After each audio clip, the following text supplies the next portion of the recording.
Steve here again at West Green. I was working on the A4 today.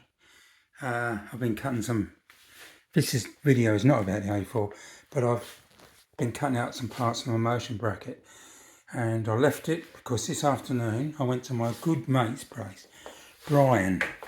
Brian's the one who's got the very large dead rail outdoor O-gauge railway. So it's all battery controlled. So Brian had my B1, this is it.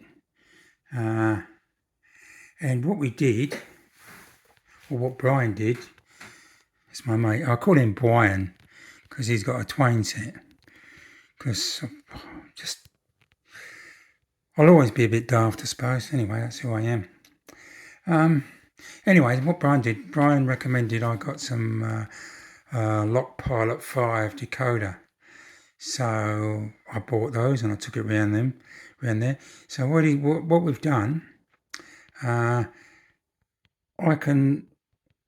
we put the decoder in, and then we fed the decoder into the center contacts of a double pole, double throw slide switch, which I'll show you. That's mounted underneath. The other two inputs, one goes to the pickups, the other goes through a tender connection. We've got a little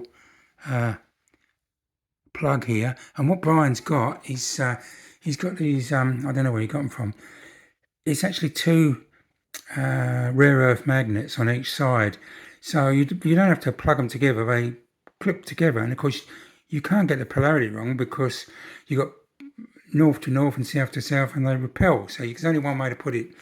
And then there's a wire that runs underneath there, and on the back of the tender here he's got a plug that will fold up out of the way.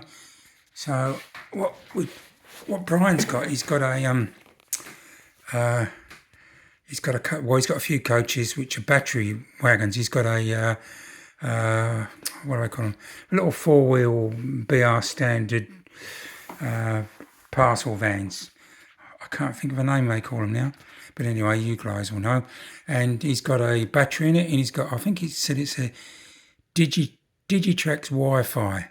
So what that does, he talks to that. This puts out the Digitrax puts out a DCC signal straight in there, so it thinks it's come off the rails and it goes into a decoder. Anyway, it worked pretty well.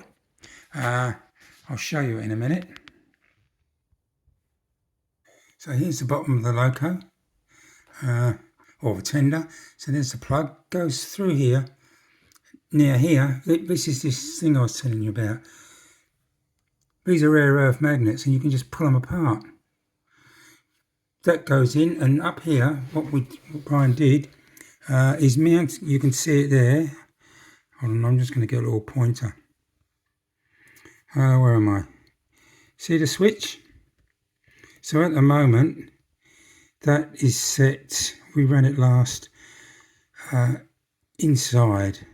So that is set to the pickups. If I clip that over there, the feed is from there. And you know, I can't run this on my layout, but I can run it on Brian's, and he's got, I don't know, he's got about probably 200 metres of track. So it's a good old run. Other things I've noticed,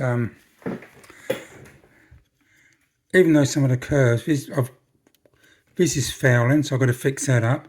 And I've just got to fettle the bogies. Reed Butcher. So I've got to do that. Forget the baker and candlestick maker. They don't come into it.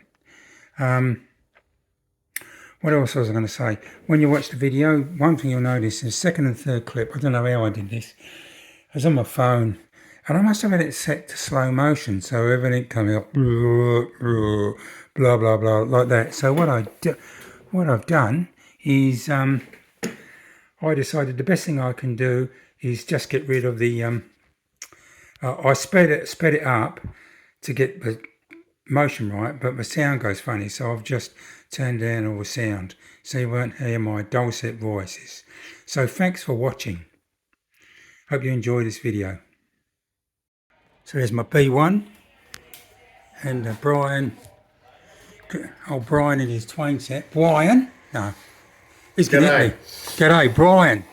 Brian's a naughty little boy who plays Twains like me. So he's got. We just put a. What code was it? ESU. ESU Lokpilot. We've also got a double pole, double throw switch on the bottom, so we can run it via pickups off DCC, or through here to a. What is it? What's in there again? Wi-Fi tracks board. Wi-Fi tracks board. With batteries. So we can run it on the outdoor train set. You've seen Brian's train set. I joke just about it being a train set. It's awesome. It's running as an 060, Brian.